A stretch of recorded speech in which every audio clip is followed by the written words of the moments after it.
Hey, welcome back to That 70s Card Show. My name is John Keating, and I thank you for joining me as I take a look back at the cards and the culture of the very colorful 1970s. We'll revisit a more simple time in our hobby as we take a deep dive into the sets and the stats with a generous amount of dad facts sprinkled in. That 70s Card Show is currently sponsored by nobody. If you have a comment or suggestion, I urge you to reach out to me at that70scardShow at gmail.com. That 70s, I'm sorry, 70s Card on Twitter and That 70s Card Show on YouTube. This is the 1970s. This is a 1970s miniseries. We're starting with episode 70 here. And in the 1970s were awesome for one other reason that has nothing to do with baseball, but it would be the miniseries. Kind of came into its own. People like me used to watch UHF television. Every now and then we'd get to watch something on the big VHF television, and that would be primetime stuff. But around the mid 70s, they started putting these miniseries out. Roots was a big influence on a lot of people. First time we talked about people my age were able to talk about race and stuff like that. So Roots had a positive impact on me, made me see things from a different light as a little white fellow running around in his corduroys. So we owe a lot to Roots, 1977, and the advent of the miniseries itself. So what I'm going to do here is I'm going to gather some people whose collections and collecting styles I admire and kind of align with, and we're going to have them join me one at a time throughout the 70 through 79 run of this podcast slash YouTube show. And we're going to talk about the series or sets that mean the most to them and kind of put their little signature on that. So I'm being joined by a friend of mine. Let me add him to the screen. Tom, we know him as Cooter Lev on various YouTube chats and on the Twitter and all that fun stuff. He's a fellow couch person. Tom, how are you? I'm doing well, John. How are you doing today? Good. So I've met Tom in person. We've been in the same room buying cards together yet separately. Tom is a one of those folks, like I say, whose collecting style I admire. He's got a most awesome collection, and more importantly, Tom, on my last episode, I failed to mention this bad boy, which is Glory Days of Summer. It's the history of baseball in Oklahoma. Tom sent that to me. The thing weighs about 30 pounds, which I think is almost 12 kilograms, and must have cost you a fortune. I can't wait to dig through this. This is a book about baseball in Oklahoma and forwarded by Kurt Gowdy. And it's a pretty comprehensive book on Oklahoma. And why are we talking about Oklahoma? Because, Tom, where do you live? I live in the great state of Oklahoma, John. What kind of accent do you have? Uh, that's a good Oklahoman? question. Is that what we I guess call? Oklahoman. It's kind of a Okay. mix of a Southern, Midwestern. I don't know. You guys have to tell me. Yeah, you are a hot mess, as they say in certain parts of the country with that accent. But we've talked about this before. I think we talked about this on Hobby Palooza. You have a certain affinity for a team that is nowhere near Oklahoma. And what team is that? That's the San Francisco Giants, and Okay. obviously the predecessor New York Giants. Anything to do with those two teams? You want to tell us how that happened? Yeah. My two older brothers, who were 15 and 17 years older than I, happened to grow up in the Bay Area in the '60s, and they moved back to Oklahoma in 1968. So I had a choice, and when I, came along in 1969 of being a Giants fan or never hearing the end of it. So literally, I think the first song I ever remember being taught was "Bye Bye Baby," which was the KSFO radio jingle for the San Francisco Giants. What if you had moved to Chicago? Do you think things would have turned out differently, Yeah, I or think any it'd other been, city? yeah, definitely, because you'd have a major league team to follow in Chicago. So here Right. in Oklahoma City, we were fortunate. We had a AAA affiliate of then in the mid '70s, the Philadelphia Phillies. Before that, they did 1 year Cleveland Indians, and before that, they're the Houston affiliate. Now it's the Oklahoma City 89ers. So I grew up going out there every night and watching baseball. But I got to see likes of, I guess, Keith Moreland, Ryan Sandberg came through here for a year. Lonnie Uh, Smith. Lonnie Smith, Lightning Lonnie, Yeah, skates. yeah, And yeah. yeah, that 76 89ers team had Willie Hernandez on it, Jim Morrison, Rick Bosetti, Bill Naharodny. Right. Um, and I'm trying to, can't even think, Wayne Norhagen, Dane Orge. There's a So, picture in here of James Rodney Richard, which is amazing, as an Oklahoma mhm, 89er. That 1 year, was it 72, I guess it would have been, or yeah, somewhere around there, yeah, right? that's when they Houston. And then, you know, Rusty Staub came through early in the 60s. So Right. we had quite a few folks who came through Oklahoma City, and we had great baseball. They called it good time baseball in 1976. And so, your affinity for the 70s, and I kind of share that just because that was the golden era of baseball around here, in my opinion. Now you collect a lot of things, or several things, right? I know you're being out there in oil country. You have a lot of oil stuff, and Hmm. um, but cards are it, right? That's your Yeah, favorite child, I guess, in the hobby game, yeah, it's kind of a split. You can see behind me, I have a couple Texaco globes. I refer to this room as the Sky Chief Lounge, right? and that's because of Sky Chief gasoline. But my dad, when they were in California, actually owned Texaco stations, and Ah, so that's how I ended up. So I have a garage full of the old porcelain Texaco signs, and over here to my right, you can't see it, is I call it sort of the missing link. It's a picture of the 1932 Texaco refining team of the semi-pros. So it kind of links the baseball there you go. with the Petroliana. Yeah, yeah. So you've been collecting a long time, right? When did you Mm. start collecting? You think when can we don't have day. You and I can't remember the day, but we can remember the around the year, I guess. Yeah, I will tell you, I don't really recall a time in my life, in the recollection that you have of not having baseball cards in it. Part of that's because I did have the older brothers, and Right. one of them worked at a convenience store, and so he'd buy packs and come home and kind of open them, look at them, and foist them off on his little brother. So Right, right, 73, I still have the original 73 tops. They're beaters now, but right. I can distinctly remember sitting on my parents' bedroom floor and sorting them out by teams. And because I was so young, I couldn't read, I'd sort them out by hats. And it became a little problematic. One, if you had any expansion photos without the hats, or Yeah, black Cleveland, hats. Cincinnati, and Chicago all ended up sort of together. Yeah, with the And C's. Yep. so that was probably some of the first words I learned, was the difference between Cincinnati, Cleveland, and Chicago, Right. was to be Right. able to sort the cards. And I think you and I probably shared in, sort of our first forays into addition and division was probably the stats on baseball cards and how to compute a batting average. Well, unlike I love the stats, and unlike people like myself or the leader of the couch people there in Wisconsin, we can't add. You actually ended up doing it for a living. You're a certified and certifiable public accountant, right? So That's what I do. you're the guy who we would beat on pots and pans, but you're the guy who grew up to be the drummer, uh, professional drummer. So congrats to you. Thank you. You've made a living out of being able to uh, build on the information you learned on the back of cards. Now, one of the great things about this hobby is that we share cards and stories and memorabilia with each other. Not just me, but other people you've touched and your brother Mike has touched, Mhm. right?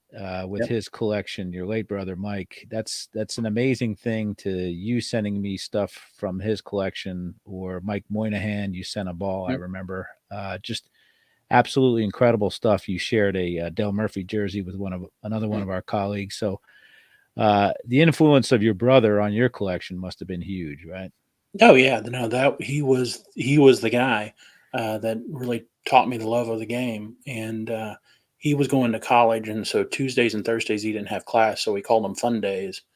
And so we might hit a movie, hit Shakey's Pizza, and then head out to the ballpark. And so he took me around.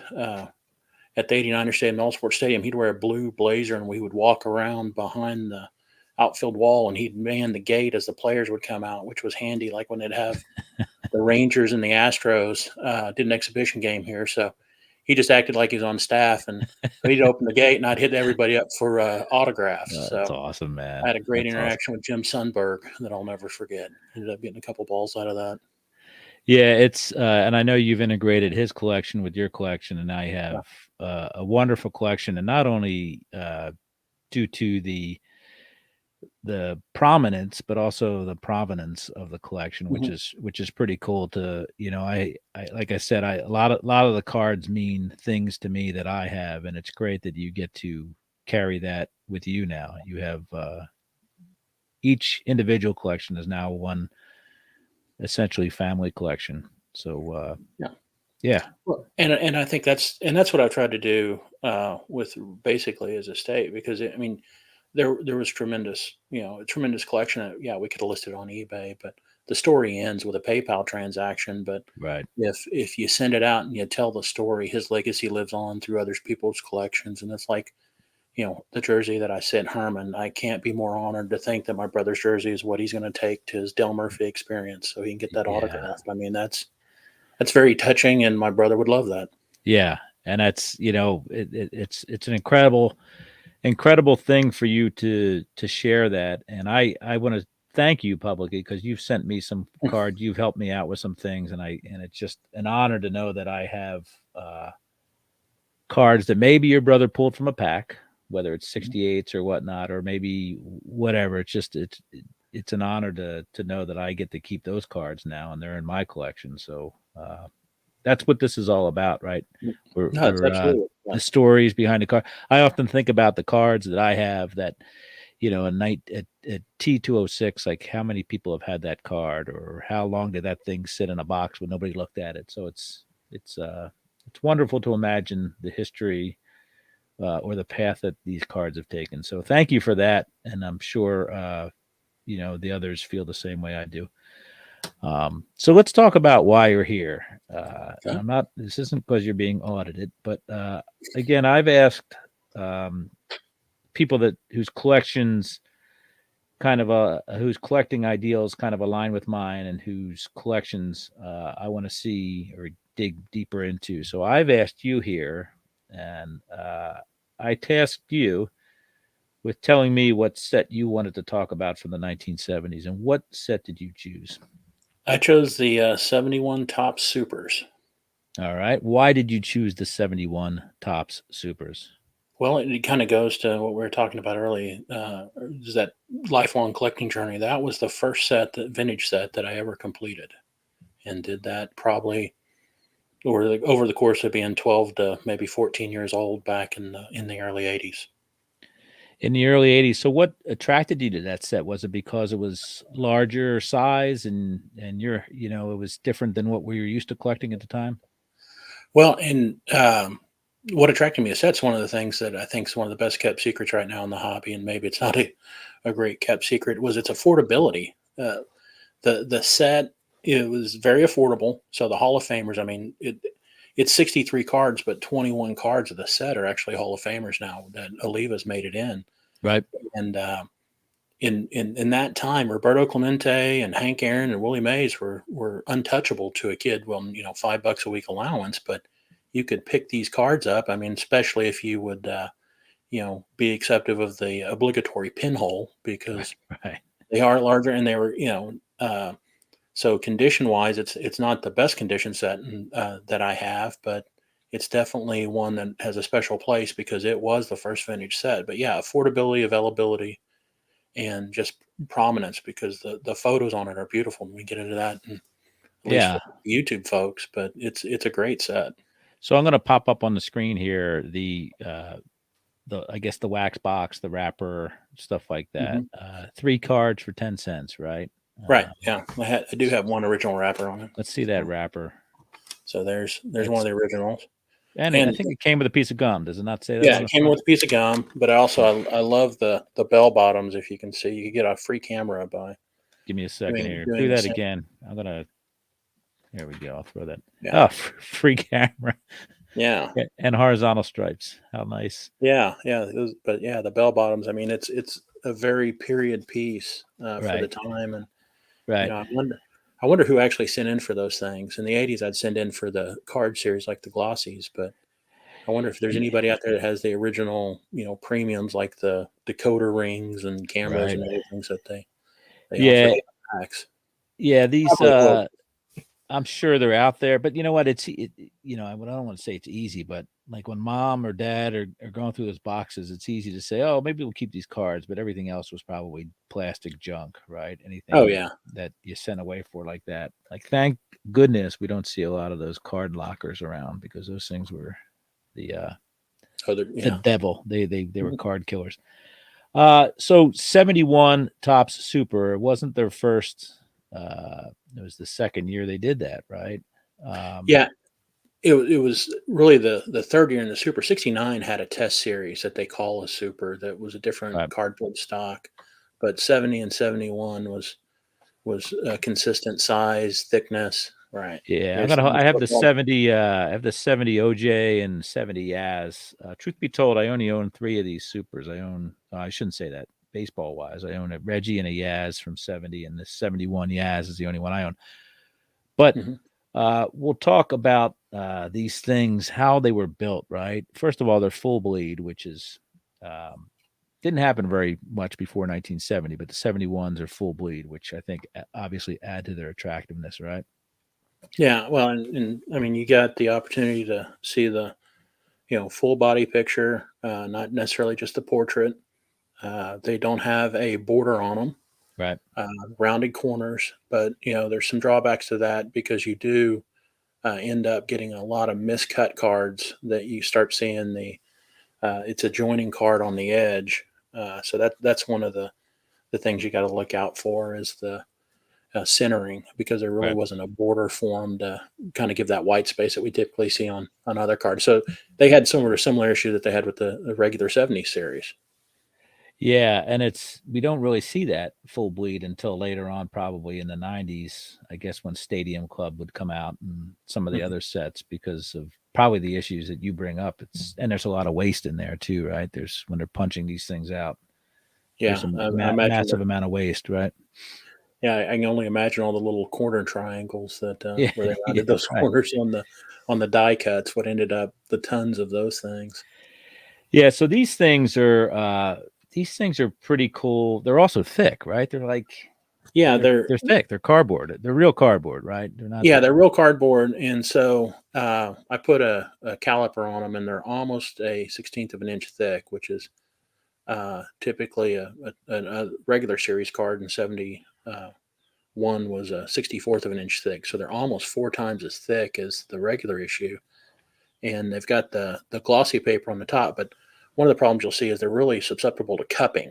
yeah, for So sure. Yeah. that's one of the things, and I think that has to do with just how the humidity interacts on them with the glossy paper on the top versus the sort of the raw cardstock on the back. So And there's and more to absorb, right? I guess in there yeah, or whatnot. So 71 was great because I'm looking at Tops had a 71 set, obviously, but they put out coins, they put out scratch offs, the Tops greatest moments, they put the supers, and they put the tattoos. I mean, I think it was a wonderful time to collect. You and I are probably too little or too young to have been able to get into it at the time. But man, how awesome would that have been? Do you know if your brothers had gotten a lot of stuff from 71? I guess a lot of these oddball sets.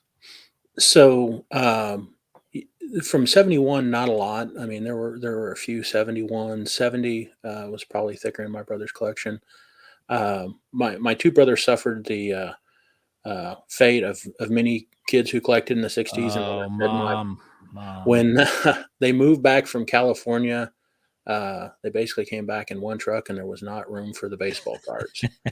So that was something we did not speak of at the dinner table. Oh, And then oh man.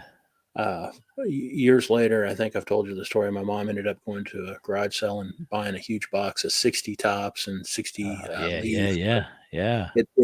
It it was the series that happened to have Yaz in it, and my brother ended up with 21 Yastrzemski rookie cards, which he used as currency to build out his collection over the years. Yeah, that many Yaz cards is still not enough. Um, Yeah, no, I you know, agree. so let's get back to the 71, 3 1/8 inch by 5 1/4 inch. And how thick do you say it is again, Tom? It's a 16th of an inch. 16th of an inch. You talked about it, but the photography here is gorgeous, right? Yeah, Uh, absolutely. I mean, that's one of the things that just appeals, and I think that led to the problem. If you see on the Roberta there, I get my camera. You see the pinhole, and particularly collecting these back in the day, and what the resources I had. A lot of my set has that pinhole in it. But if you think about it, I mean, that's a bigger than the photo. You go to Photomat for those of us who yeah, remember those, and get a photo of your favorite player. And right. a lot of folks were still living on black and white TV then, and so these cards just beg to be put up in some kid's room. And so every one of those pinholes to me is a little bit of history. And you think, yeah, you always talk about the fly on the wall. Well, what about the 71 Super on the wall? Of course, Yeah. we may not want to know what all it saw. Yeah, it seems like that would have been, up until the 50s or early 60s, but I guess the size of these just, I don't know, have a lot of pinhole cards from the 70s, if any, but I guess the size just begged to pin these things Yeah. up against the wall, huh? Yeah. Well, I mean, you go back, they did have the posters in 67 Yep. and Yep. and sort of the Giants in 64. But yeah, these and just given their thickness, they didn't really, we didn't have the plastic pages like we do now. So Right. what Yeah. are you going to do with them? Yeah. So Yeah, exactly. again, they were great. They were great portraits of all these superstars, and like I said, just the photography and the color on it kind of harkens back to the 53 Bowman set. So there's 63 cards, right? Correct. How many Hall of Famers we say? 23? 21. So 21. So that's exactly, you're the yeah, accountant. that's 33%, or it's a Okay. third. And there's a couple of potential candidates in there. I mean, Dick Allen hasn't made it, Yeah. And they're but yeah, all teams are represented here, right? It was kind of a fun time for, I guess, the Milwaukee Brewers, Tommy Harper, because I guess that's around the first time a real Brewers uniform is on a card, right? Because yeah, the powder blue, and I yeah, can, I can I mean pull one. they're essentially old pilots uniforms, but in 1970, Tops had to do a lot of airbrushing because the pilots moved during spring training, I believe. So Yeah, you and I talked about something, and it's kind of a prelude. There's Ted Savage and there's Tommy Harper there in the Brewers. You and I kind of talked about some of the one card in particular that kind of a purgatory card for a Hall of Famer, right? Aparicio. yeah, yeah. The Louis Aparicio depicted in the powder blue White Sox uniform, but on the back it does note that he was traded to the Red Sox and actually has the Red Sox airbrush cap on, because Right.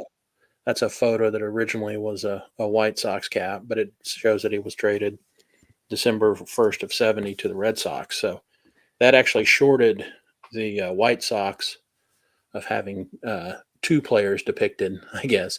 TCDB lists that as a Red Sox card now, but Okay. so Bill Melton was the only other White Sox produced, and then Boston came out with the win. They actually had four players that ended up depicted, but most had 2 to 3 players. So but we talked about 71 and the purgatory with Aparicio because in the 71 regular tops issue, he He is he is uh, airbrushed as a Boston Red Sox. Now his jersey is clearly a White Sox flannel, but they put a black cap with the B on him on his right, regular issue. right. So let's talk a little bit about I'm going to bring up a picture of card number one, who is Carl Reginald Smith. Um, and there's some misconceptions out there, like Beckett OPG. I'll read from Beckett OPG if that's all right. just to show you what the misconception is. The cards in this 63 card set measure 3 1/8 by 5 1/4. The obverse format of the Topps Super Set of 1971 is identical to that of the 70 set. That is a borderless color photograph with a facsimile autograph printed on it. The backs are enlargements of the respective players' cards of the 1971 regular baseball issue. We know that to be wrong. Reggie Smith here, I have his card up, and Reggie didn't smile much either, but it's a great shot of him smiling away, I think, at Yankee Stadium. But his card is the same as his 71 regular issue Topps. But you and I know that there's a lot of instances where that's not the case, right?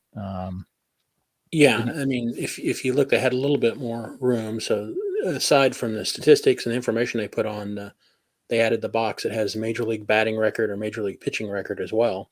Right. Slightly different due to that, but Willie Mays is a good example. On his card, as you brought it up, it's interesting.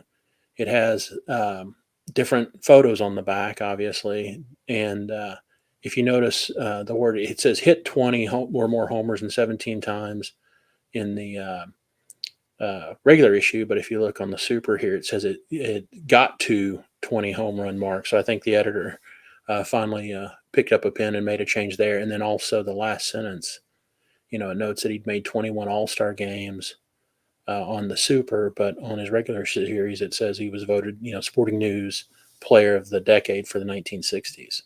Right. So there were some slight differences. And the back picture is completely wrong. It's Yeah, completely the back different. picture is completely different. Most of them are, and it's interesting. Even some of them that reuse it, though. Like on the maze here, if they did reuse it, sometimes it shows the background, maybe the stadium behind them on the reverse photo. Sometimes it's whited out. Mm-hmm. So it just seemed like the editorial staff at Topps just made some changes because I really don't know which one, and Dr. Beckett may be able to tell us which one was produced first or put into the queue. And I Right. almost suspect it was the supers because of the sort of the traded line on the apparatio. Seems like we need to get this out. We've already got it ready to go to print, so it was easier just to put that traded line in than deal with some of the changes that they made on the regular series apparatio. So Willie Mays, I think, would have to be your favorite Giant, right? Yeah. Okay. And this is really the card that started me down the pursuit of the 71 supers. This was actually one of my brother's cards, and I didn't have a maze at the time, and so he gave me this. And so I started looking around. Like I said, it was something that was affordable, and so I started down that path because the commons were in the quarter boxes and some of the stars were in the dollar boxes. And Right.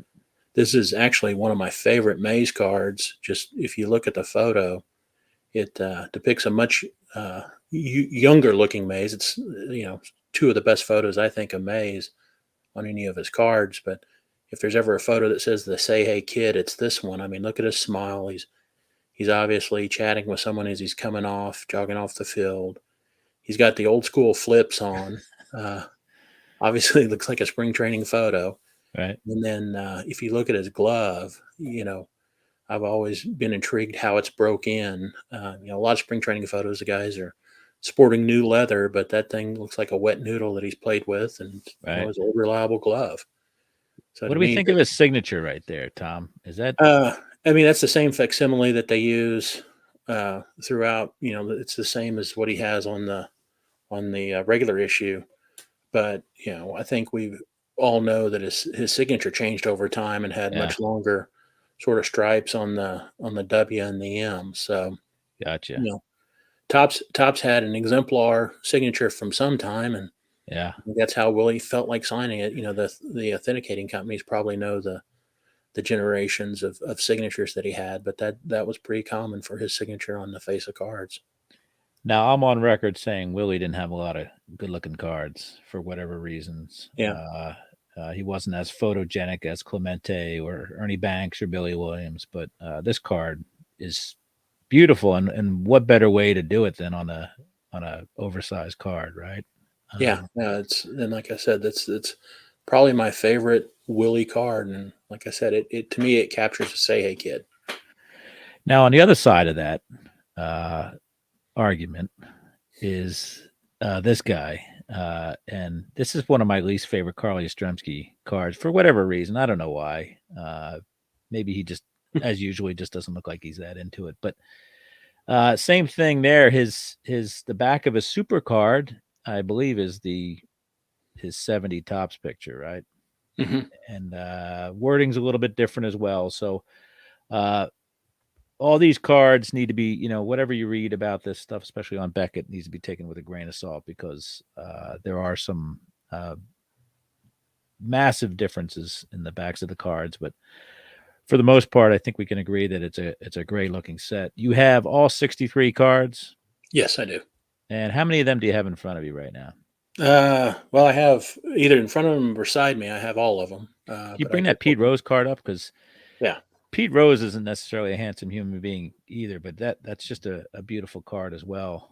yeah. And this was almost a chase card at the time. And of course, there's the pinhole. Uh, and this I probably paid more for this, and it's probably in the worst condition of any of the cards because When'd you if you get it? huh When did you get that? In the early uh 80s, mid 80s? yeah, it was probably 83, 84. And if you recall, he was Yeah, chasing the hit record, and yeah, he was the hottest thing exactly. at the time. And so Yeah, this was the most expensive card to acquire. Now I may have paid $10 for it at the time, but right. this card is very very telling of uh, you know it's got the paper loss plus I went ahead and put number 20 on it. I assume at Right, some time, so I'd know because I'm an accountant and we can't have them anything right, out of order. right.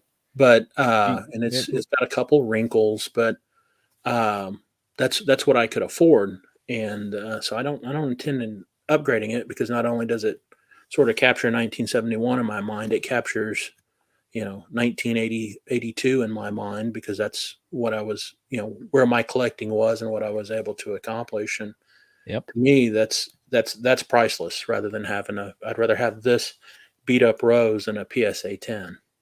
Yeah, that you and I grew up going to shows where the 63 Rose card was probably the most Oh that was probably the most hunted card there was. It was uh, overpriced or it was highly priced, but it was also highly counterfeited as well. yeah, And you still and see them out there. and it also speaks. I never, even before the scandals, I never liked Pete Rose, so I wasn't Yeah, going to spend good American money on a Pete Rose card if I could avoid yeah. it. Well, I guess if you were a Reds fan, or at that time, he brought a World Series to Philadelphia that they couldn't do without Hmm. him. So I have very mixed feelings on Pete Rose, you know, for both on and off the field reasons. But he was a hobby superstar in the early '80s, that's for sure, early to mid '80s. So I still sort through cards, and there's so many Pete Rose cards and tributes and sets dedicated to him. But you got any others there that you want to show me out of the 71? Well, actually, I'll bring up this card. This is interesting, and talk to you a little bit about this, and that's the Dick Allen card. And what makes this card in my mind interesting is if you notice, Dick's sporting a mustache there. And for those of you who know the history, baseball sort of had an unwritten rule in banning facial hair from 1917 up until the early 70s. And Dick Allen and Reggie Jackson are instrumental in sort of breaking that. And then, of course, 72, the Mustache Gang. But Yep. if you look at that Dick Allen card, that's the first card that depicted facial hair dating back to the John Titus card and the TT06s. See, that's So, brilliant, man. That's a fact. I don't even know if that's a dad fact. That's like a real fact, man. That's great stuff. yeah, And it was a different time, right? A lot of the guys, you and I know a lot of these players up until about that era or that year. A lot of crew cuts on cards, right? A lot of these guys were doing military service, but this is the culture part of the 70s and yeah, 60s that kind of bled into the 70s, that kind of changed the way the sport was going or sports were going because became more individualistic as instead of just being a number, right? A lot of these guys were literally just numbers. Then they got their names on the back of the uniforms and stuff like Mhm. that. So that's freaking awesome. Yeah, and another and even back to sort of the availability and collectability, his 71 card also has his mustache, but his 71, I think it's card number 650 is a short print. So it can be pretty pricey, Yeah. whereas you can Right. find this one relatively easy. And that's another thing about this set is there aren't any short prints. 70 had some short prints, Right. and so you're gonna have to pay up for the boot pile. I think is tough in the 70 set. Yep. But yeah, A lot this of one them. has no short print, so you don't have sort of those premiums that you have to Yeah. pay in the 70. Dusty Baker, Don Baylor, rookie cards. They were, Mhm. yeah, a lot of those high numbers are tough. And so So it's this was it's all it, released as one series. yep.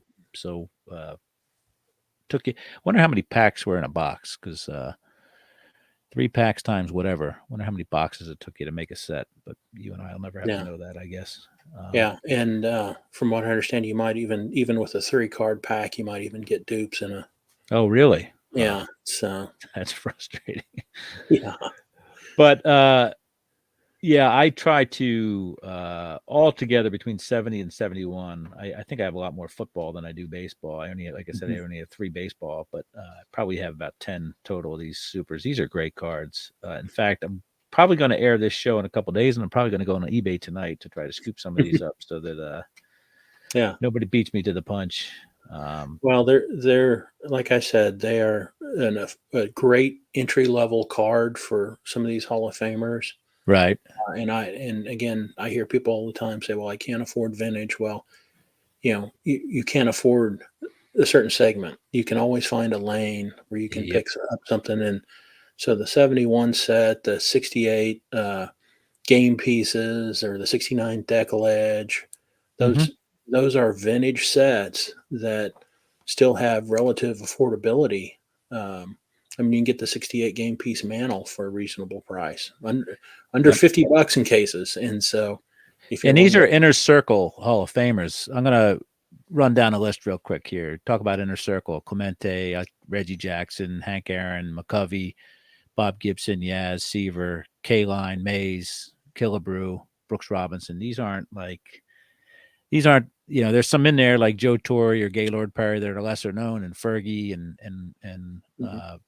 players like that. But these are Ron Santo maybe, but these are stud Hall of Famers, and as you say, they're affordable, and why not get more bang for your buck with a bigger version of the card, right? I mean, it's Yeah, just and I still get back to, where do you get to see sort of these uniforms of the day in living color? yep. And the Reggie's a great example. It's got the sleeve, the old vest style jersey, Hmm. and I think a lot of us know that Finley was cheap, and so he used those for spring training for several years. I think 68 was the last year they actually used that style of a jersey, but all the cards have it on it because they're spring training photos. Right. So we continued to use the vest up through, I think, 72. Yeah, the backgrounds are gorgeous, right? Whether even the Yaz, which is just him at a batting cage, Right. it's just the backgrounds are just as gorgeous. So and you get, like I said, you get more of the card, which means you get more of a panoramic shot Mhm. of. It's not really panoramic because they're all portrait cards, but imagine what a horizontal or landscape card would have looked like on this, Oh huh? yeah, no, it That would have was been spectacular. incredible. Yeah.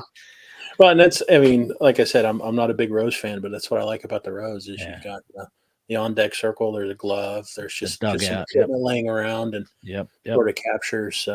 Is that Shea? Do we think, or is that spring training? I think the Rose is probably spring training. Okay, But yeah, it's typical tops of the era. You got a combination of Shea Stadium, Yankee Stadium, or spring training, and you can right. kind of pick them out relative to the backgrounds.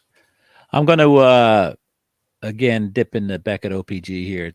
Complete set of 63. It says you can price it between 125 and $250. They don't update these things that often, but if a common goes between 60 and a buck 50, and I think it's probably a pretty cool set to try to dig into here. Some players you may not have heard of, maybe like the Ted Savage, but there's some really good players that you never heard of as well. Like Alex Johnson was a league leader. Young Cesar Cedeno's in there. Frank Howard, of course. A lot of decent players in there. So, Tom, thank you for joining me. Thank you for your friendship. More importantly, thank you for carrying on the spirit of the '70s as well as your brother with your collecting. Anything you want to say before we get the heck out of here?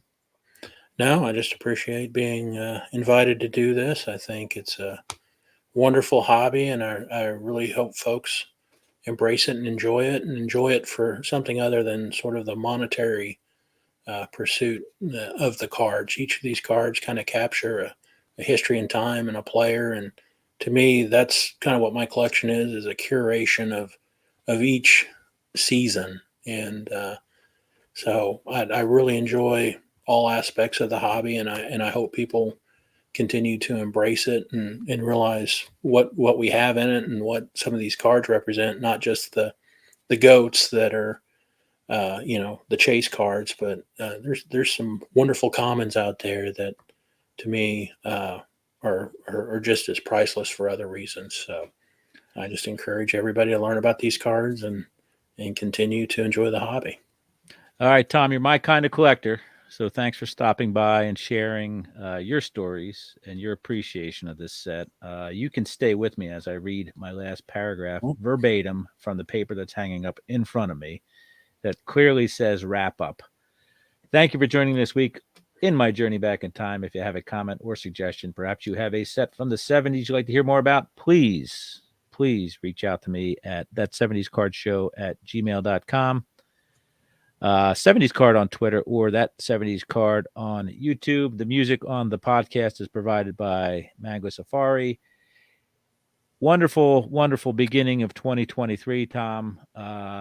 Enjoy collecting and more importantly, enjoy your collection and goodbye.